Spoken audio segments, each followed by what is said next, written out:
कहानी शुरू होती है और हमें एक लैला नाम की नन को दिखाया जाता है जो सुबह सुबह जंगल में टहल रही होती है। तभी उसे टहलते हुए जंगल में एक गुल्लू नाम का आदमी मिलता है जो कि बिना कपड़ों के ही जंगल में घूम रहा था। जो लैला को अपना काला नाग दिखाकर बोलता है कि तुमने इतना बड़ा कभी काला नाग देखा है। लेकिन लैला उसका इतना बड़ा काला नाग देखकर भाग जाती है क्योंकि उसने इतना बड़ा काला नाग पहली बार देखा था।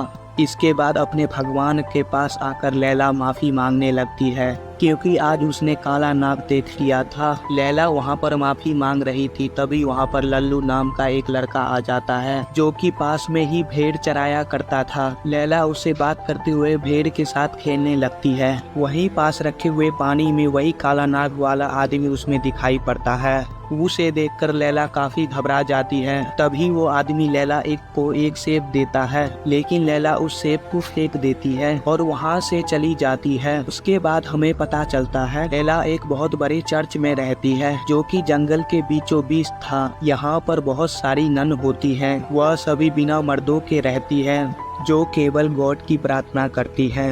उसके बाद लैला खाना खाती है लेकिन उसे खाना खाते वक्त बहुत गिल्टी फील हो रहा था। उसे एहसास होता है गुल्लू उसे अपने पास बुला रहा है। इसीलिए लैला अपने आप को एक कटीली रस्सी से बांधकर सजा देती है जिससे उसे इतना बुरा ख्याल फिर न आए। तभी वहाँ पर दो नन आती हैं। वह बताती है हमारे गाय की तबीयत खराब है। तभी लैला गाय के पास जाकर उसकी देखभाल करती है और थक हार कर वहीं पर सो जाती है। लेकिन तभी वहाँ पर गुल्लू आता है। वह लैला को ऐसे देख रहा था जैसे लैला के लाल गुफा को फाड़ डालेगा और वह वहीं से अपना जूठा सेब फेंक कर चला जाता है। जब लैला उठती है तो वह जूठा सेब देखकर घबरा जाती है और वहां से भाग जाती है। भागकर अपने कमरे में आ जाती है। वहां पर एक दूसरी नन छुपी हुई थी। लैला अपने कपड़े निकालकर उस कटीली रस्सी को निकाल रही थी जिससे उसने खुद को सजा दिया था। लेकिन दूसरी नन लैला को ऐसा करते हुए देख लेती है और उसके चमकते दमकते बदन की दीवानी हो जाती है। फिर लैला व दूसरी नन एक दूसरे को चाट चाट कर खाने लगती है। लेकिन लैला को दूसरी नन के साथ ऐसा करने में बिल्कुल भी मजा नहीं आ रहा था क्योंकि उसकी गुफा एक बड़े काले नाग की तलाश में थी। एक दिन हम देखते हैं सभी नन अपने भगवान के सामने सर झुका रही थी। लेकिन जैसे ही लैला की बारी आती है उसे भगवान की जगह शैतान की फोटो दिखाई देती है। उसे देखकर लैला काफी ज्यादा डर जाती है। लेकिन फिर लैला को लगता है कि उसे शैतान ने चुना है, शैतान ने ही ऐसा उसे बनाया है और वह सभी के साथ गिल्ली डंडा का खेल खेल सकती है। तभी लैला गुल्लू को ढूंढने लगती है लेकिन उसे गुल्लू कहीं भी नहीं दिखाई देता। उसके बाद लैला उस भेड़ चराने वाले लड़के के पास जाती है। उसे अपना छोटा चेतन अपनी गुफा में डालने के लिए कहती है और उसके साथ जबरदस्ती गिल्ली डंडा का खेल खेलने लगती है।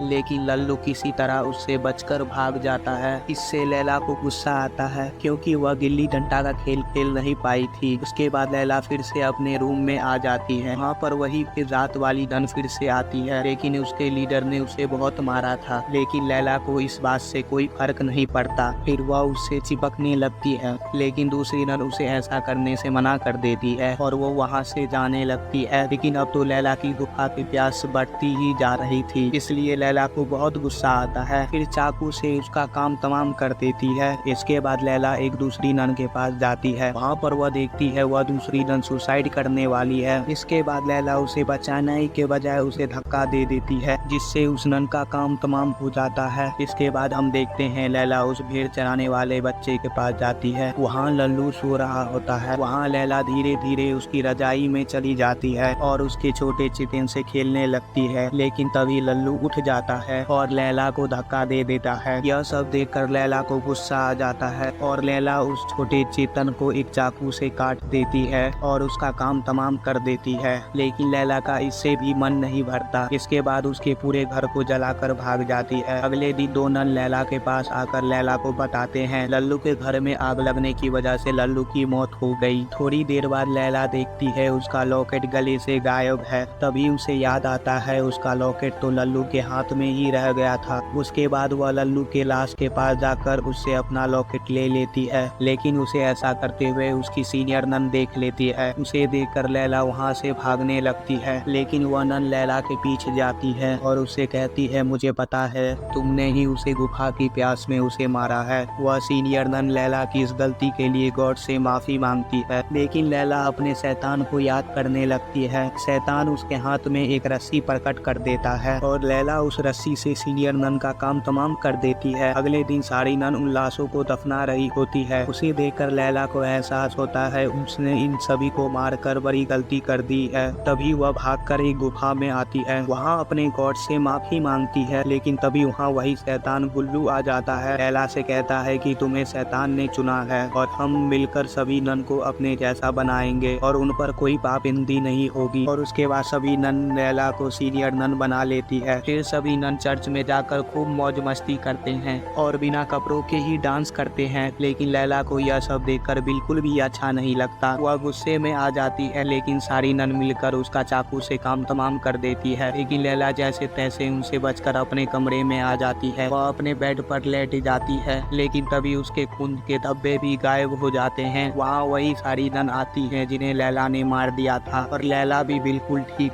थी। दरअसल लैला मूवी के स्टार्टिंग में जंगल से आकर सो गई थी। सोने के बाद वह सपना देखने लगी थी। अब तक इस मूवी में जो भी कुछ हुआ वह लैला का बस एक सपना था और वह भेड़ चराने वाला लड़का भी ठीक था। इसी सीन के साथ यह कहानी समाप्त हो जाती है। अगर आपको हमारी वीडियो अच्छी लगे तो लाइक सब्सक्राइब करिएगा।